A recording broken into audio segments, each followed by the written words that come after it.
Le Rwanda souhaite depuis longtemps que la région du Grand Kivu, située le long de sa grande frontière, soit placée sous contrôle militaire des rwandophones, afin de garantir sa sécurité face à une menace largement imaginaire qui représenterait les FDLR.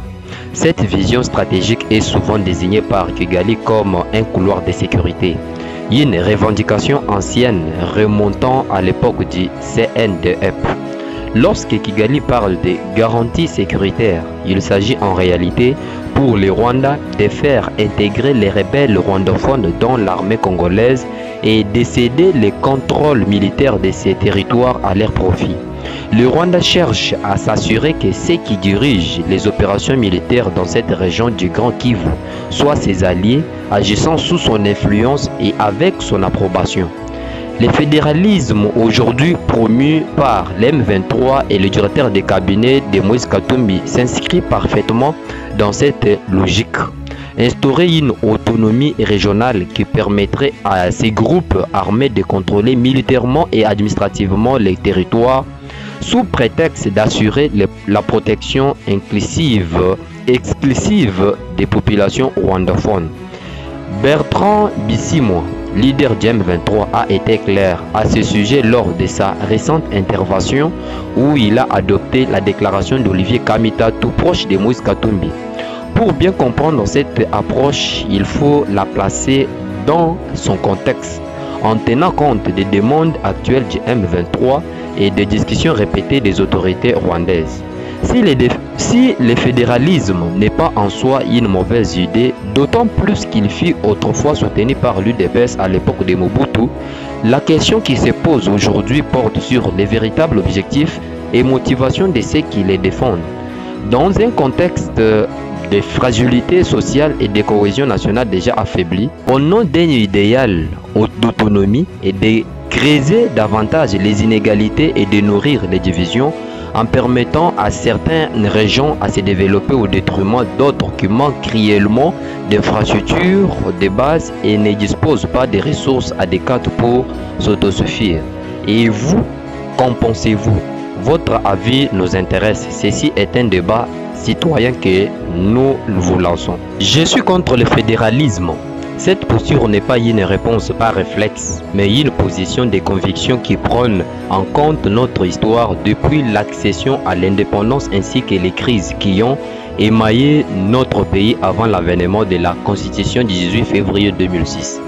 Il ne s'agit pas ici de faire montre d'une rigidité intellectuelle, mais plutôt de questionner les modèles de gouvernance de l'État qui convient au mieux à notre État, en vue de promouvoir le développement social et économique et de consolider au même moment la stabilité, la cohésion et l'unité du pays.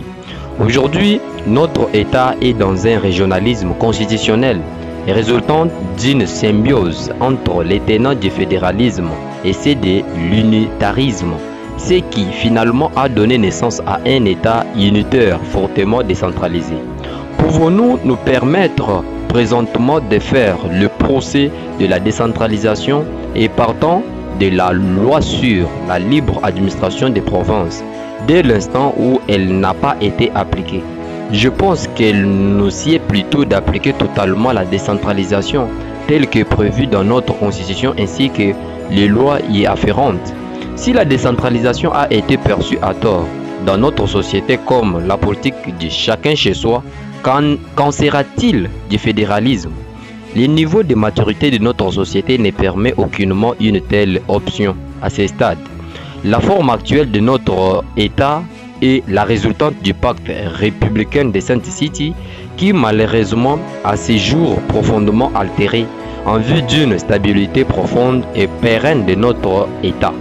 Il se dégage clairement la nécessité d'un nouveau pacte social qui doit reposer sur la plus grande convergence de Sainte-City et non pas sur la plus grande divergence. Les crises institutionnelles multiformes que connaît notre pays ne résultent pas du respect de la Constitution, mais plutôt au contraire. C'est à cause de son non-respect. Évoquer le fédéralisme revient à dire que nous remettons en cause la Constitution du 18 février 2006. Faisons d'elle un problème. Or, ma conviction est que notre Constitution fait partie de la solution.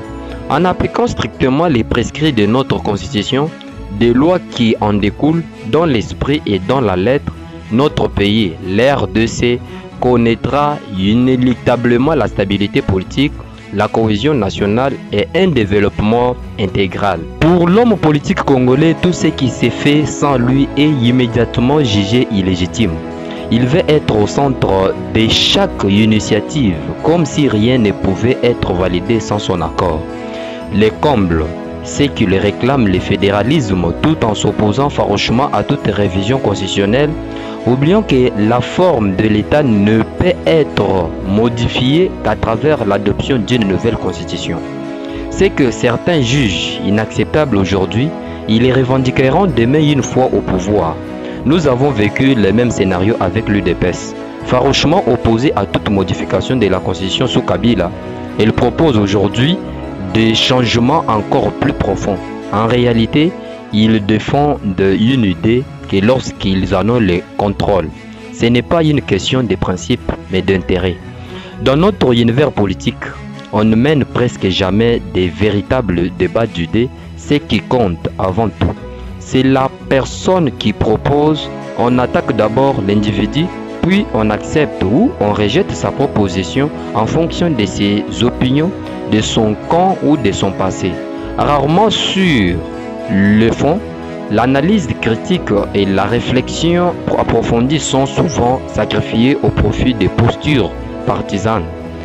Le vrai problème réside dans cette incapacité de penser collectivement, à dépasser les intérêts individuels pour engager un véritable débat sur l'avenir du pays. Tant que la politique restera un jeu d'ego et de pouvoir, le progrès restera une illusion.